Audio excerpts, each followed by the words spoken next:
또 수요일날 우리 성탄 축하 예배 때 같이 나누고자 합니다. 오늘은 자기 백성을 건지실 분이라는 그런 제목으로 하나님의 은혜를 나누기를 원합니다.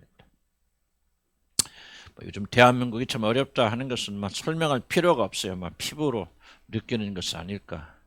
정치뿐만 아니라 우리 계엄 사태로 인한 우리 경제적인 고통은 이제 막 몰려오기 시작하는데, 제가 깜짝 놀란 것은 모든 경제 지표가 지금 대한민국의 모든 경제 상황을 알려주는 경제 지표가 IMF 때보다 훨씬 좋지 않다라고 하는 그런 보고를 듣고 저도 깜짝 놀랐습니다. 이제 윤석열 대통령이 탄핵이 좀 어디로 흘러가게 될지, 그 다음 선거 어떻게 될지, 좌파 정권이 들어서면 이 좌파 정권과 국회가 하나가 되어서 이제 이것을 막을 사람이, 막을 체제가 아무것도 없을 텐데 어떤 것이 일어날지 정말 인간적으로는 앞이 캄캄한 그런 시간입니다. 솔직히 내일이 참 두렵습니다.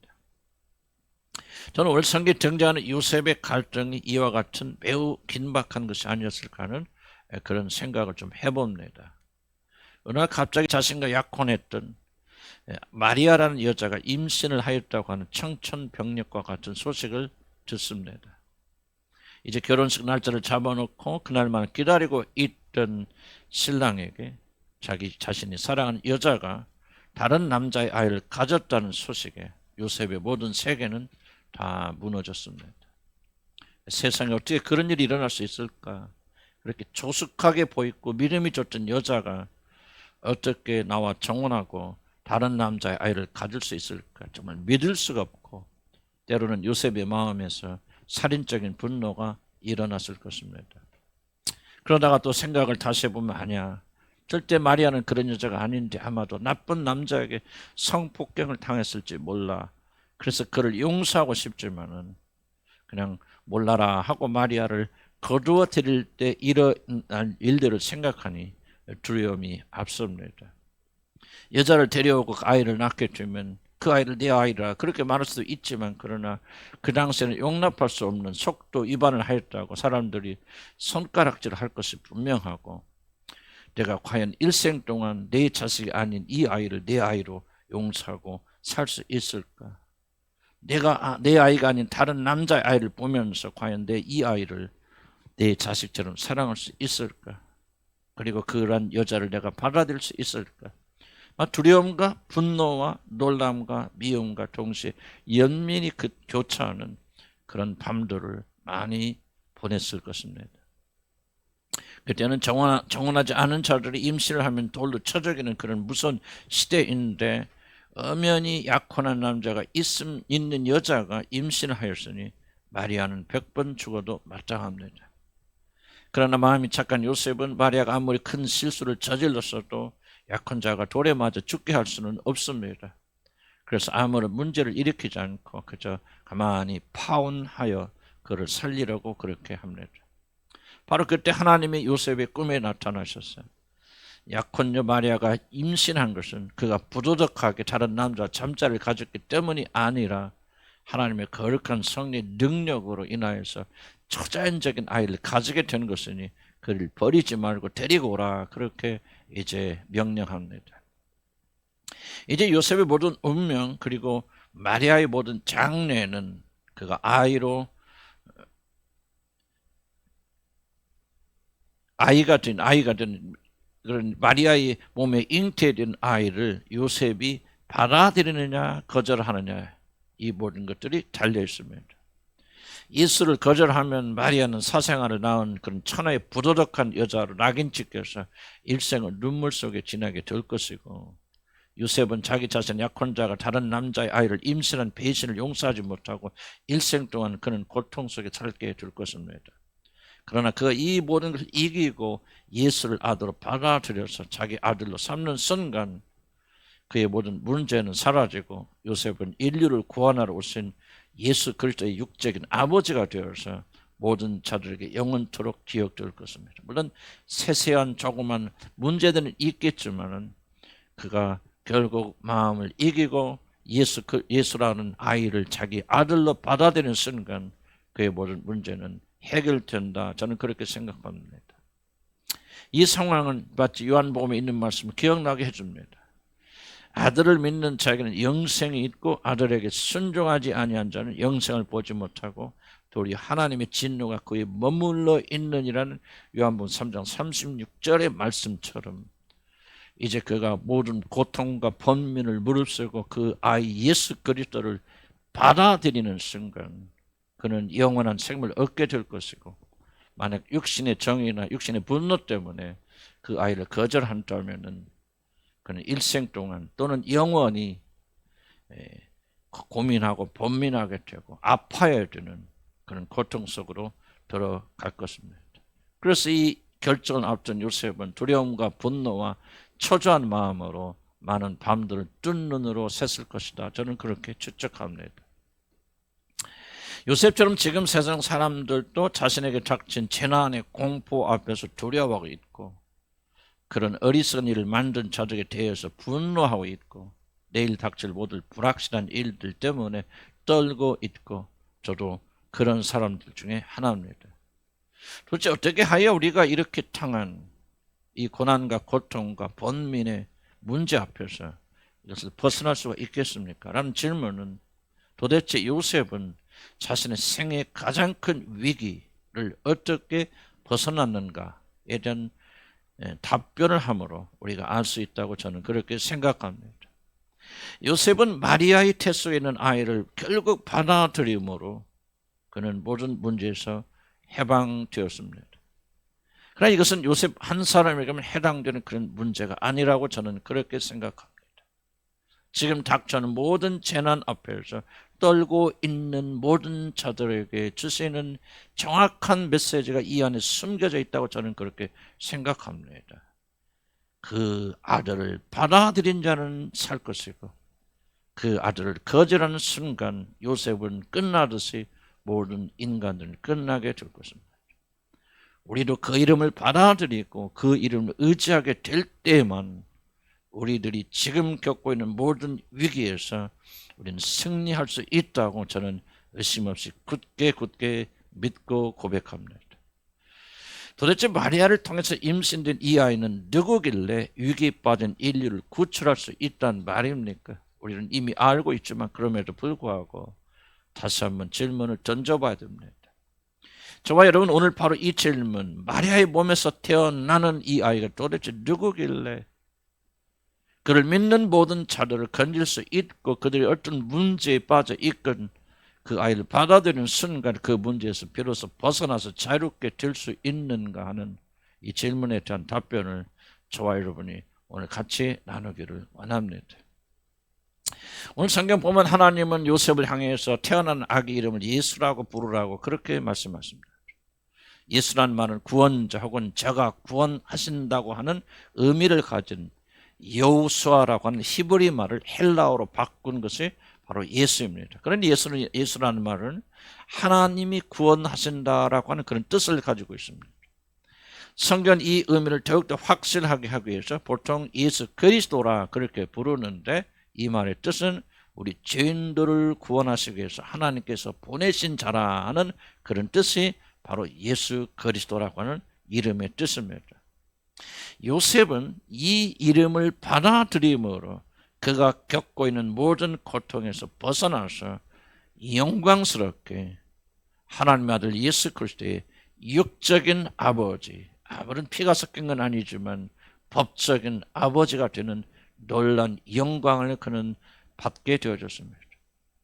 저와 여러분이 어떤 고통을 겪고 있든지 그것이 무슨 종류이든지 간에 그 문제를 해결하는 출발은 예수 그리스도께서 모든 문제에서 우리를 해방시키기 위하여 보낸받은 그러하신 분이라는 사실을 굳게 믿고, 여러분이 예수 그리스도를 자기 자신의 주님으로 받아들인 것으로부터 시작된다는 사실을 저는 아무런 의심 없이 여러분에게 말씀드리기 원합니다. 세계의 어떤 정치 형태를 바꾸고 유명한 이런 지도자를 세우고 모든 세계의 어떤 제도와 모든 걸 뒤집어 놓는다고 해서 이 세상의 문제 해결되는 것이 아닙니다. 단순하게 오늘 우리 앞에 놓여 있는 어린 아기 예수 그리스도를 요셉이 받아들였듯이 그렇게 받아들이는 자들은 영원한 해방을 가지게 될 것이지만, 그렇지 않으면 세상의 모든 나라들이 어떤 일들을 한다 할지라도 결코 이들에게는 참된 자유가 없게 될 것입니다. 그런데 우리 모두는 예수를 믿는다 그렇게 고백하고, 그렇기 때문에 우리 모든 문제 해결됐다 그렇게 말씀하시는 분들이 있을지 모릅니다.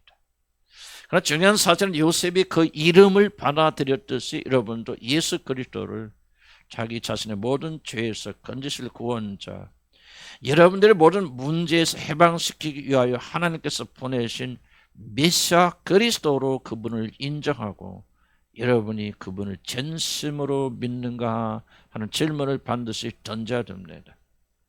놀랍게도 예수를 믿되 교회를 다니되 그를 모든 것의 구원자를 믿는 자들이 아주 교회 안에 적습니다. 바로 이것이 교회 안에서 일어나는 최대의 비극이다, 저는 그렇게 생각합니다. 수많은 사람들이 오늘도 교회에 출석하고 있지만은 그 중에서 오직 소수의 사람들만이 예수를 알고 예수를 믿되 자기 자신의 모든 문제에서 해결해 준 유일한 구원자를 믿고 그분에게 올인하는 자들은 매우 적고, 여러분 우리 가운데도 그런 분이 그렇게 많지 않을 수도 있습니다. 이것이 바로 교회 안에서 일어나고 있는 최대의 비극입니다. 사랑하는 성도 여러분, 여호와의 이름은 견고한망대라, 의인은 그리로 달려가서 안전함을 얻느니라는 잠언서 18장 10절의 말씀처럼 여러분은 예수 그리스도만 여러분의 구원자인 줄 믿고 인생의 위기 때마다 그리로 달려가시는 분이 있습니까? 그렇지 않으면 몸은 교회에 있고 때로는 열심히 기도를 하지만 마음은 그리스도가 아닌 다른 것에서 여러분의 피난처를 삼고 계십니까? 예수를 믿되 그를 완전한 구원자를 믿지 못한 것이야말로 인생 실패의 가장 큰 원인이 아니라면 그 무엇이 여러분 실패의 원인이 되겠습니까? 다시 한번 난 여러분에게 진작에 묻고 싶습니다.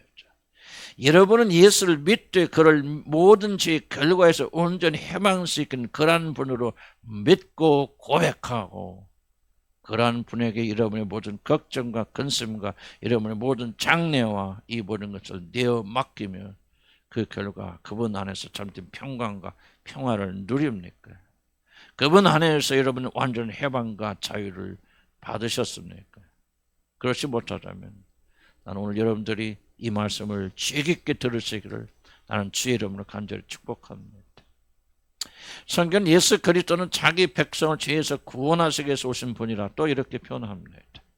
그래서 저는 오늘 여러분과 함께 이 자기 백성이라는 말을 집중적으로 한번 살펴보고자 합니다. 자기 백성이란 말이 강조하는 것은 그리스도는 모든 자들 구원하기 위해서가 아니라 오직 자기 백성을 구하기 위하여 이 땅에 오셨다는 사실을 말하고 있습니다. 자기 백성을 구하러 이 땅에 오셨다는 말은 조금 이상한 표현같이 들립니다. 왜냐하면 주님께서 이 땅에 오셔서 죄인들을 구하여 자기 그래서 구원하신 사람들을 자기 백성으로 삼으신다, 이렇게 해야 좀 논리적으로 맞는데, 성경은 거꾸로 이미 자기 백성이 된 자들, 바로 그들을 구출하러 예수께서 오셨다라고 말합니다. 그래서 마치 포로로 잡혀있는 자기 나라 백성들을 구출하기 위하여 그것을 특공대로 보내서 건져오는 그런 느낌을 주는 표현이고, 또 달리 표현하면 자기 백성이 아닌 자는 주님께서 구출하지 아니하신다는 그런 표현이기도 합니다. 나의 백성들이 무엇인가 포로로 잡혀 있다, 그러니 내가 가서 그를 건져 올 것이다라는 그런 표현인데, 나는 이것이 굉장히 중요한 내용을 담고 있다라고 저는 그렇게 생각합니다. 이 말은 이 세상이 창조되기도 전에 그리스도의 나라의 백성들 자들을 하나님께서 미리 점 찍어 놓으셨다 하는 그런 의미를 가지고 있습니다. 그런데 이 말을 이해하려면 우리는 천지 창조했던 하나님의 원래 계획이 무엇인가를 이해하지 않으면 이 말의 깊이를 이해할 수가 없습니다. 하나님께서는 이 세상이 끝나면은, 이 세상이 멸망하면 이 뒤에 새롭게 펼쳐질 놀라운 나라를 이 세상이 창조되기 전에 그분의 마음에 품고 계셨습니다. 지금 우리들이 살고 있는 세상은 비교조차 할 수 없는 놀라운 나라를 하나님께 이 세상을 짓기 전에 이미 준비하고 계셨다고 하는 그런 뜻입니다.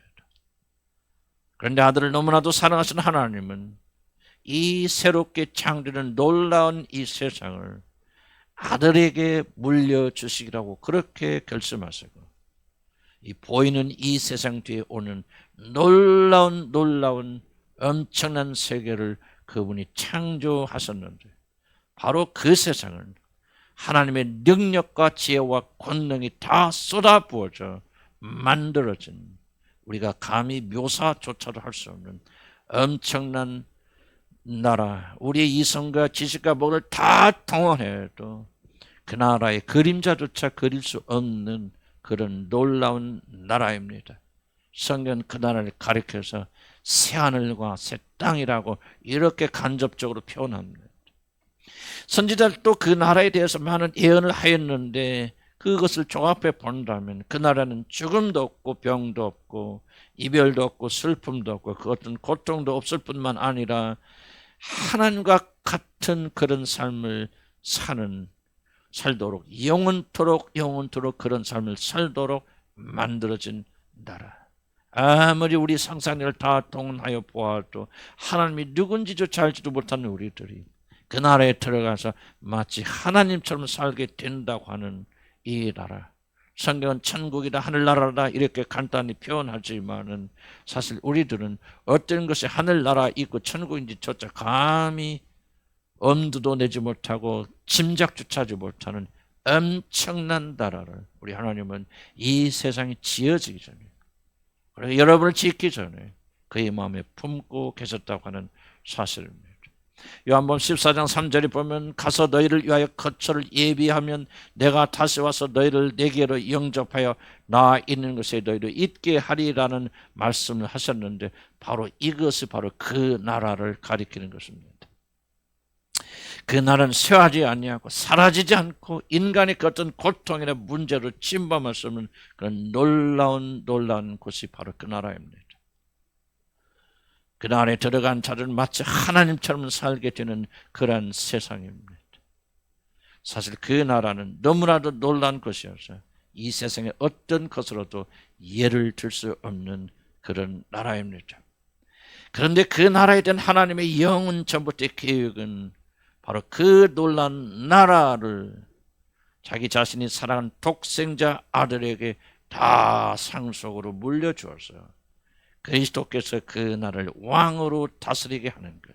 이것이 바로 하나님께서 영원전에 세우신 놀라운 계획이고 이 계획을 이루시기 위해서 하나님은 이 놀라운 세계를 지금도 만들고 창조하고 계시는 것이다. 그렇게 말씀드릴 수 있습니다. 나중에 사탄이 되는 루시퍼, 그 영광의 천사에게가 아니라 그리스도에게 천사들이나 다른 권세나 영적 존재들이 아니라 사람의 몸을 입고 이 땅에 오셨다가 죽으시고 부활하셔서 다시 하늘로 오르셔서 하나님이시만 동시에 인간의 몸을 입게 되실 바로 그 아들에게 이 영원한 나라를 물려주어서 그 나라의 왕으로서 영원토록 통치하시려고 하는 이 생각이 그 나라의 핵심 기능 중에 하나입니다. 저는 이것을 생각만 하기만 하여도 얼마나 안심이 되는지 모릅니다. 트럼프가 되었든 바이든이 되었든 윤석열이 되었든 이재명이 되었든 정말 실망되지 않습니까? 새로운 대통령이 뽑힐 때마다 이 사람 좀 다르겠지 우리가 기대할 때가 어디 한두 번입니까? 그렇게 기대하고 또 기대하지만 시간 흐를수록 이건 아니다. 이 사람은 아니다. 우리가 또 잘못 뽑았구나. 실망하고 분하고 매번 그러지 않습니까? 우리나라 존재했던 역사적인 대통령 가운데 단 한 명이라도 그렇지 않은 사람이 어디 있던가요? 사람이 다스리는 나라는 다 거기서 거기입니다. 미국에 가보세요. 미국에 가면 제일 가장 잘 사는 나라고 여러분 천국 같은 느낄 수 있겠지만 그러나 미국에 가서 내려보면은 정말 실망과 또 실망할 수밖에 없습니다. 스위스 가보십시오. 그 사람 정말 이 세계에서 가장 잘 사는 나라 같지만 그 나라 막상 가서 보시기 바랍니다. 엉망진창입니다. 세상의 모든 나라들은요, 사실 모든 악과 고통과 불의가 가득 찬 나라여서 모든 자들이 다 신음하는데 우리 주께서 왕이 되셔서 다스리신다면 그 나라는 얼마나 놀라운 나라가 될 것인가. 나는 그것이 얼마나 호화스러운 것이, 얼마나 영광스러운 것, 그건 다 제껴두고더라도 예수 그리스도가 왕이 되셔서 그 나라를 다스리신다니 나는 정말 흥분하고 얼른 빨리 그 나라에 들어가고 싶은 마음이 간절할 뿐입니다. 거기에다가 그것에 들어오는 모든 자들은 다 주님처럼 거룩하고 사랑으로 넘치는 자들이니 그 나라가 얼마나 아름답겠습니까? 그래서 악한 자들이 한 명도 없을 것이고 싸우고 다투고 미워하고 분노하고 시기하고 질투하고 욕심 부리는 자는 다 한 명도 없을 것이고 서로 사랑하고 위로하고 격려하고 서로 주님을 높이고 서로 칭찬하고 그런 사람이 가득한 나라니 얼마나 그 나라가 아름다울까. 또한 그 나라를 전지전능하신 하나님께서 그 것은 능력으로 밤낮 지키시니 그 나라가 얼마나 안전하겠습니까?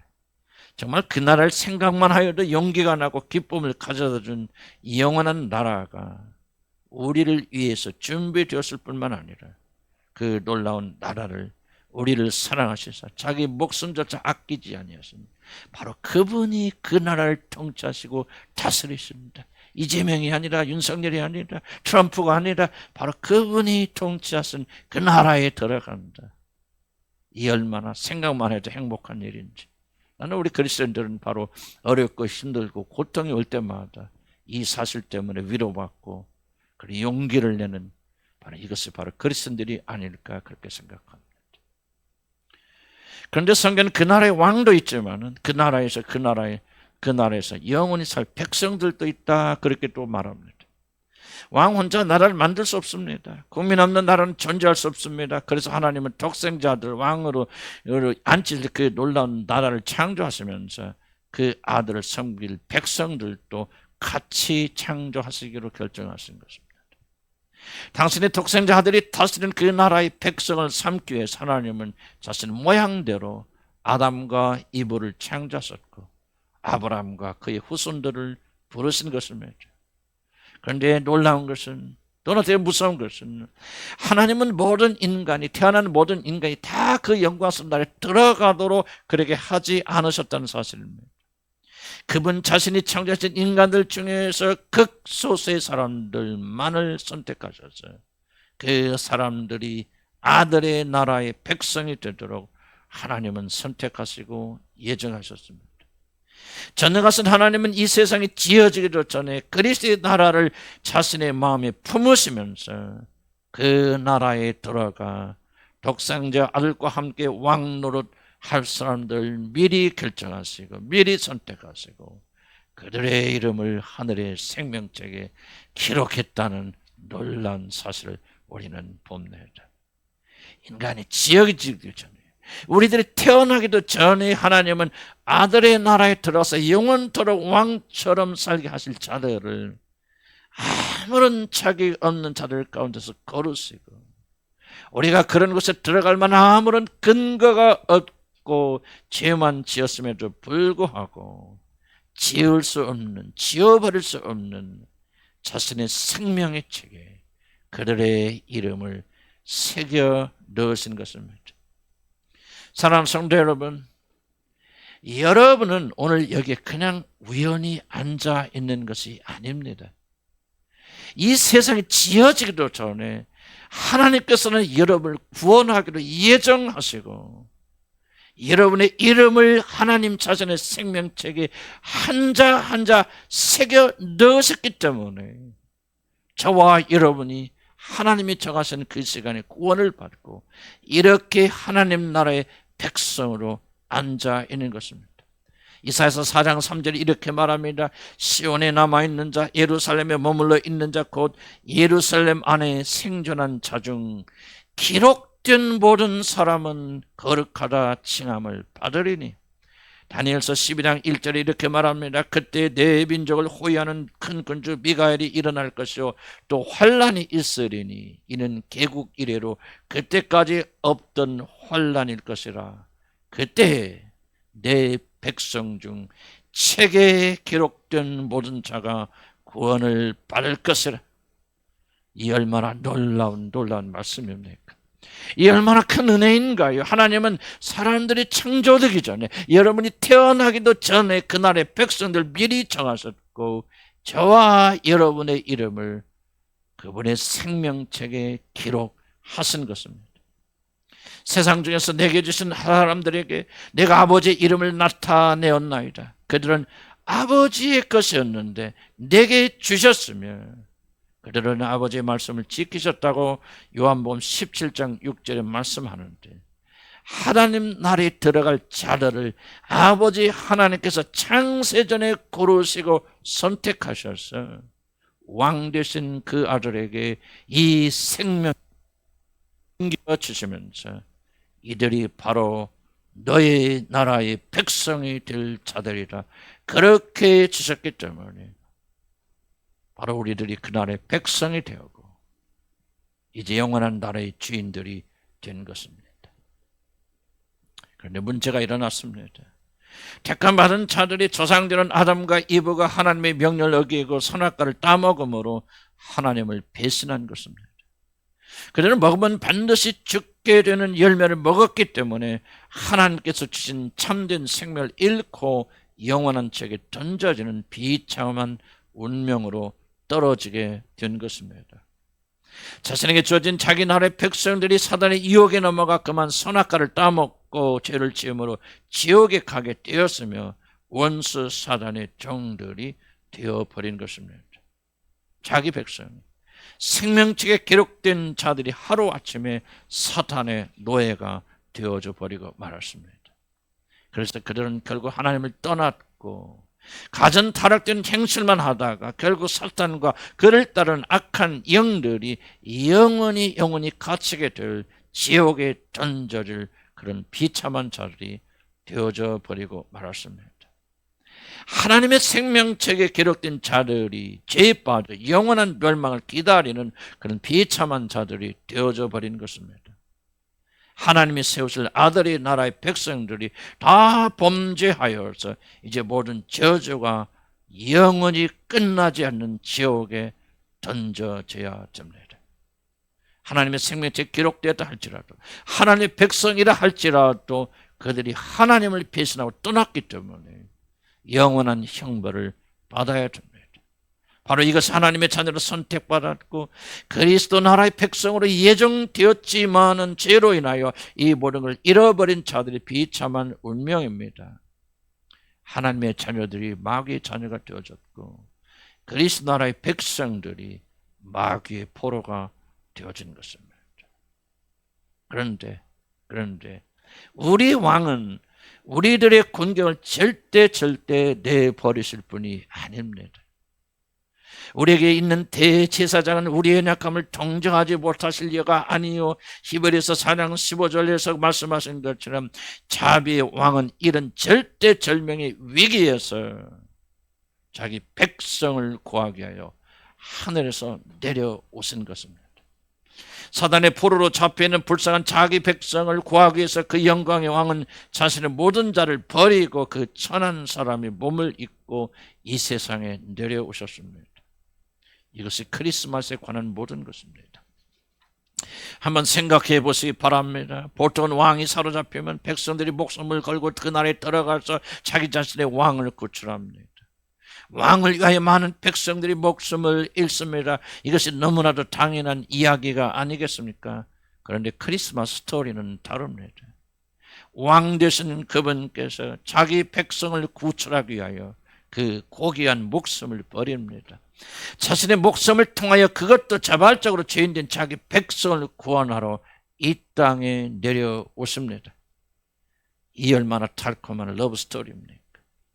백성들이 왕을 위하여 목숨을 버리는 것이 아니라 왕이 백성들을 위하여 자기 자신의 모든 것을 버렸을 뿐만 아니라 죄인들 대신 죽기 위하여 사람의 몸을 입고 이 땅에 내려오십니다.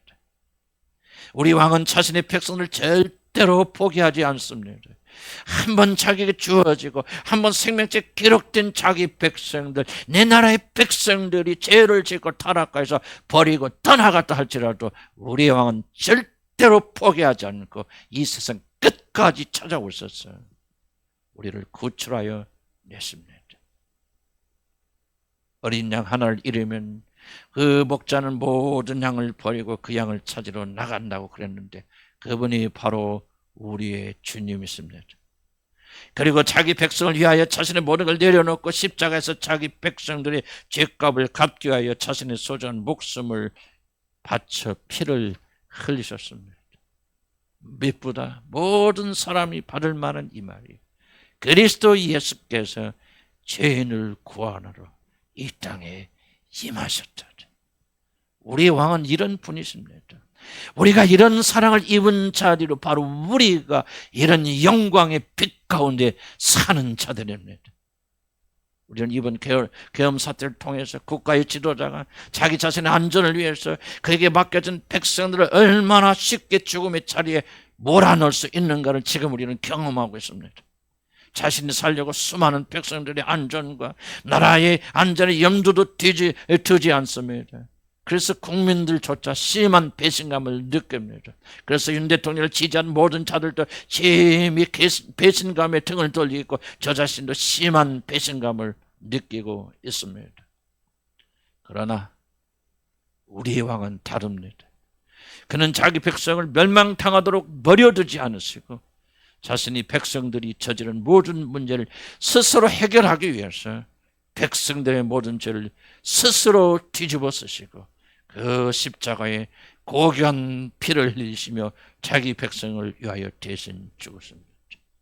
그래서 하나님은 말씀하십니다. 너희 하나님을 바라보라. 십자가에 달린 너희 하나님을 바라보라. 그렇게 말씀하십니다. 그가 그냥 죽으신 것이 아닙니다.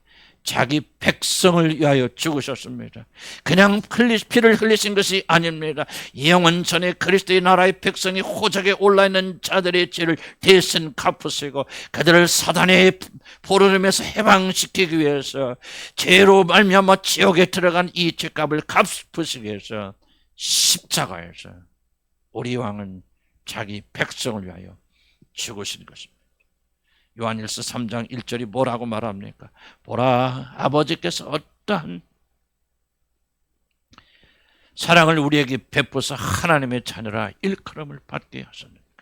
우리가 그러하도다. 그러므로 세상이 우리를 알지 못하면 그를 알지 못합니다. 우리는 세상이 주지도 못하고 알지도 못한 그런 사랑으로 구원받은 자들입니다. 우리 왕은 자기 백성이 곤경에 빠질 때 버려두시는 그런 분이 아니십니다. 그는 자신이 벌어져 갔던 사람이 되셔서까지 사람된 우리들을 구출하시는 자비의 왕이십니다. 자기 백성을 죄에서 건지시기 위해서 내려오신 하나님이 우리의 왕이십니다. 바로 그러한 분이 우리 주님이시고 우리 왕이라는 사실 한 가지로 우리는 충분하지 않겠습니까? 아무리 세상이 어려워도 아무리 세상의 왕들이 형편없어도 그래서 우리가 당하는 위기와 혼란이 아무리 심각해도 우리가 섬기는 왕은 자기 백성들을 이렇게 사랑하셨어요. 그 백성들이 위기에 처했을 때 사람이 되셔서 우리의 모든 죄된 책임을 그가 스스로 담당하시고 어린 양처럼 도살된 자비의 왕이라는 사실 한 가지만 안다면 우리는 넉넉히 이 세상을 이겨내지 않겠습니다. 그런 자들에게 하나님께서 이 세상을 이길 충분한 힘을 주시지 않겠습니까? 이제 말씀을 맺습니다. 우리는 다시 한번 요셉의 이야기로 돌아갑니다. 요셉의 모든 당황, 처조와 분노와 좌절과 절망, 이 이야기를, 이 아이를 받아들임으로 끝이 났습니다. 많은 갈등도 있었지만 그런 용기를 내어 자기 품에 오신 어린 예수를 받아들입니다. 그리고 바로 거기서 그의 모든 문제는 끝이 납니다. 왜냐하면 그 아이는 자기 백성을 죄에서 건지실 하나님의 어린 양이기 때문입니다.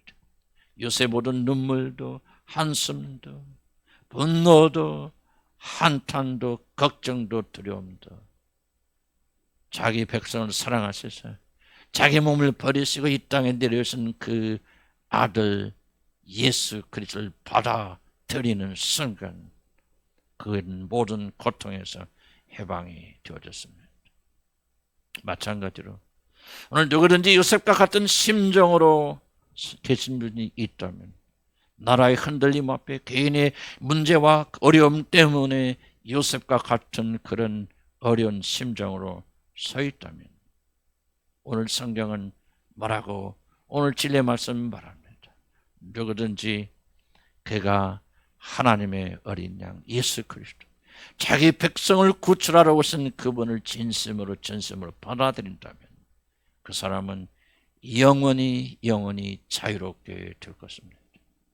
이미 거듭난 하나님의 백성들이여, 여러분은 그리스도를 알 때 자기 백성을 구출하고 오신 자비의 왕을 낳았습니까? 단순히 예수 그리스도 하나님의 아들이고 그분이 나를 위해서 죽었기 때문에 나는 이제 죄 용서받고 하늘나라 간다고 하는 자기 행복에 더 취되어서 앉아 계십니까? 그렇지 않으면 그분을 알되 자기 백성을 사랑하셔서 그 백성을 구출하러 자기 모든 걸 버리신 그 자비의 임금이란 사실을 여러분 아십니까? 만약 그분을 그러한 분으로 체험하지 못하였다면 모든 열심을 해서 자기 백성을 구하러 오신 왕을 알기 위하여 힘쓰시기를 나는 주의 이름으로 간절히 부탁합니다. 이보다 더 귀한 것이 없고 이보다 더 값진 것이 없고 이보다 더 값진 생명이 없습니다. 저는 매일 이런 설교를 하는 것은 이런 설교를 해야 되기 때문에 하는 것이 아니라, 나는 이런 말씀 위에 그 어떤 것 더 이상 값어치가 있고 더 이상 우리에게 생명을 가져다 주고 더 이상 우리를 행복하게 만드는 것을 나는 발견하지 못했기 때문에 저는 오늘도 내일도 모레도 제가 강단에 서 있는 동안 자기 백성을 사랑하셔서 이 땅에 내려오셔서 우리를 건지신 그분을 전하는 일에는 다른 것을 하지 않으려고 그럽니다. 이 주님이 말씀하십니다. 문들아 너희 머리를 들지어다, 영원한 문들아 들릴지어다, 영광의 왕이 들어가시리다. 누가 아십니까? 여러분을 사랑하셨어요. 자기 백성을 구하러 오신 그 주님께서 이제 여러분의 마음에 문 밖에 서서 문을 두드리시며 문을 들라, 문의 머리를 들고 나를 맞이하라, 그렇게 외치시는지 누가 아십니까? 부족한 종을 통해서 우리 하나님께서 여러분의 왕 되신 그리스도께서 너의 굳은 마음의 문을 부수고 문을 열고 나를 맞이하라고 외치는지 누가 아시겠습니까?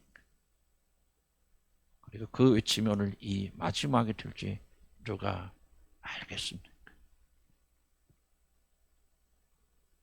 그리스도는 단순히 우리를 구원하시는 것이 아니라 영원전에 자기에게 주신 이 백성 하나도 놓치지 않고 그를 건지시기 위해서 이 땅에 내려오셔서 죽으신 분이십니다. 요셉은 번민 속에 고민 속에 갈등 속에서 마리아의 태 속에 있는 그 아들을 받아들였고 그는 그로 인해서 영원한 해방을 맛보았습니다. 나도 여러분도 이런 축복에 들어가기를 나는 주의 이름으로 간절히 축복합니다. 기도하십시다.